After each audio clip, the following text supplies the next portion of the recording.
Donc toujours pour vieille canaille, mais avec une version un tout petit peu plus élaborée, pour ceux qui sont un petit peu plus à l'aise en guitare. Alors, pour cette version, on va utiliser un Mi majeur, classique, pour le couplet. Ensuite, on va passer sur un La majeur, mais avec ce qu'on appelle un renversement. Alors, je ne vais pas rentrer dans les détails théoriques, sachez simplement qu'un renversement, c'est une modification de l'ordre normal des notes. En général, un accord commence toujours par la tonique, c'est-à-dire c'est la première note sur laquelle vous jouez. Par exemple, je vais prendre l'exemple sur le Mi. Quand on fait Mi, on démarre par un Mi. Donc c'est la note à vide de l'accord à vide. Si on fait un renversement, on ne va plus démarrer par un Mi. Retenez simplement ça, ça va déjà vous donner une petite idée de ce qu'est un renversement. Ensuite on part donc sur un La. Là on est sur un La. On va continuer avec un autre renversement, mais sur un Si. Alors, sur le La, je vais quand même donner les positions, hein, si vous ne les voyez pas bien. Donc, on est sur la deuxième case, troisième corde. On va ensuite aller sur la quatrième case de la cinquième corde. Voilà, donc ça c'est pour le La. Donc, je continue avec le Si. Alors, pour faire le Si, ce que vous allez faire, c'est vous allez simplement déplacer l'annulaire d'une case et l'index de deux cases. Voilà, donc je repars position de La, hop, position de Si avec renversement aussi. Voilà. Donc là, ce qu'on va faire, on va faire un rythme, je dirais, avec une petite particularité, c'est qu'on ne va pas rester sur tous les accords. Donc pour le rythme, je vous propose un petit truc pour savoir le faire de manière assez simple. Vous allez faire 3 battements sur le Mi. Vous allez faire un battement sur le La, et juste après ce battement, vous allez dire Et. Et là, vous allez faire 1, 2, 3 sur le Si. Donc ça va faire 1, 2, 3, 1 et 1, 2, 3. Je reprends. 1, 2, 3, 1 et 1, 2, 3, 1, 2, 3, 1 et 1, 2, 3. C'est la manière la plus simple d'arriver à ça.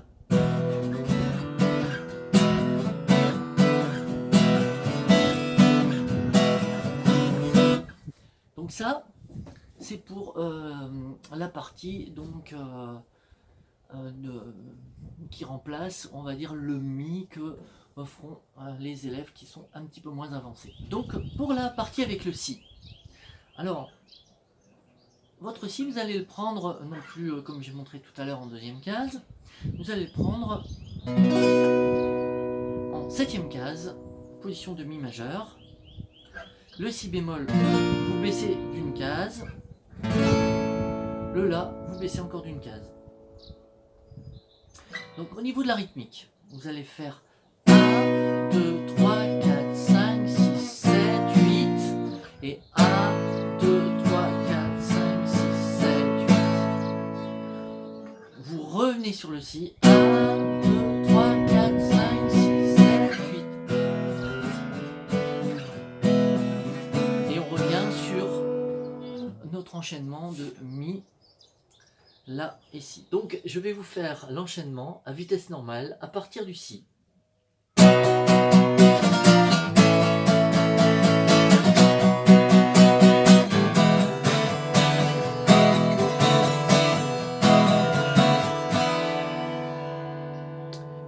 Voilà.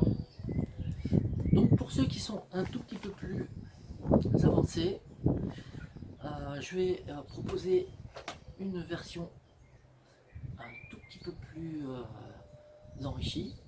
Donc ici, quand on va arriver sur la partie avec le Si, on va faire Si, Si bémol, La, de la même manière. On va reprendre le Si, Et ensuite, on va aller chercher un mi-septième. Alors, le mi-septième, on va le prendre. Donc, c'est le même accord. Pour ceux qui connaissent le mi-septième de cette manière-là, ou avec le petit doigt, c'est la même chose. C'est un mi-septième. Ici, on se place sur la cinquième corde en septième case. Ensuite, avec le majeur, pardon. Ensuite, on va mettre l'index sur la quatrième corde de la sixième case. On vient mettre l'annulaire, troisième corde, septième case. Et on va mettre le petit doigt ici sur la deuxième corde en huitième case. Et donc on va obtenir notre mi-septième. Alors le petit doigt, il va simplement faire la note de sol pour donner une couleur encore plus intéressante à l'accord. Voilà donc pour ce qui est des accords. Donc après le mi-septième, il y a encore possibilité de faire un petit riff. Alors, pour faire ce riff, on va frapper d'abord la corde de mi à vide. On va faire un hammer. Alors pour faire un hammer, on vient, hammer ça veut dire marteau en anglais, en gros on vient marteler comme ça avec le doigt la corde. On essaie d'être le plus près possible de la frette pour avoir le meilleur son. Voilà, ce qui va vous donner ça. Ensuite, on va partir sur la cinquième corde. Donc là, on est en septième case sur la sixième. On frappe cinquième case, cinquième corde, et septième case, cinquième corde.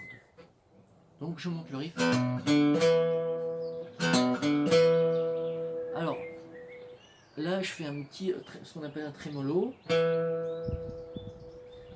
Donc quand on est sur la septième case, c'est-à-dire que vous détachez, vous pouvez détacher, alors il y a différentes manières de faire le trémolo.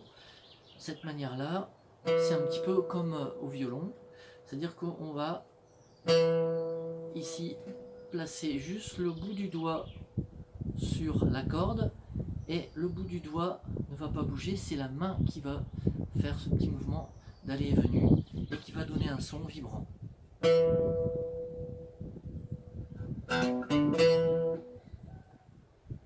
Voilà, donc ça c'est pour la première partie du riff. Deuxième partie du riff, on va utiliser une gamme.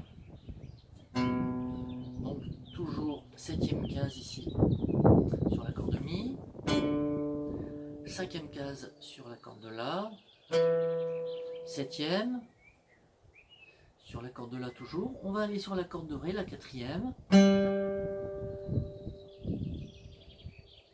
On est toujours en cinquième case. On revient sur la corde de la en septième, corde de la en cinquième, corde de mi en septième. On revient, donc là on lâche pas l'index sur la cinquième case de la corde de la. Et ensuite on fait septième case et cinquième case sur la corde de mi. Donc je refais.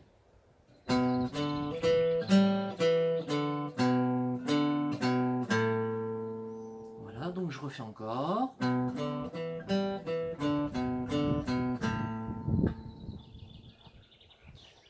Ok, je le refais très lentement.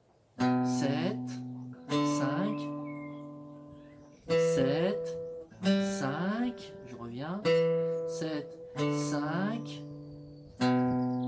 7, je reviens sur la 5 en dessous, 7 sur la corde 6 et 5 sur la corde 6. Et on reprend le mi.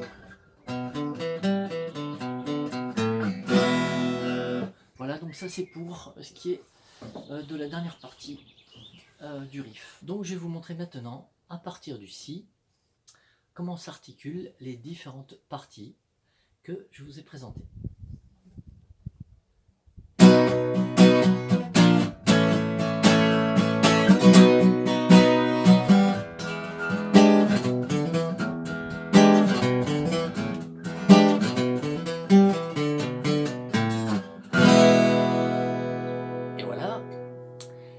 souhaite de vous régaler. Alors ça n'empêche pas aux débutants qui sont un petit peu moins à l'aise que certains élèves de pouvoir quand même essayer de regarder un petit peu les différentes notes, les différents doigtés. Et puis régalez-vous bien et rendez-vous au 16 mai. Allez, à plus, ciao.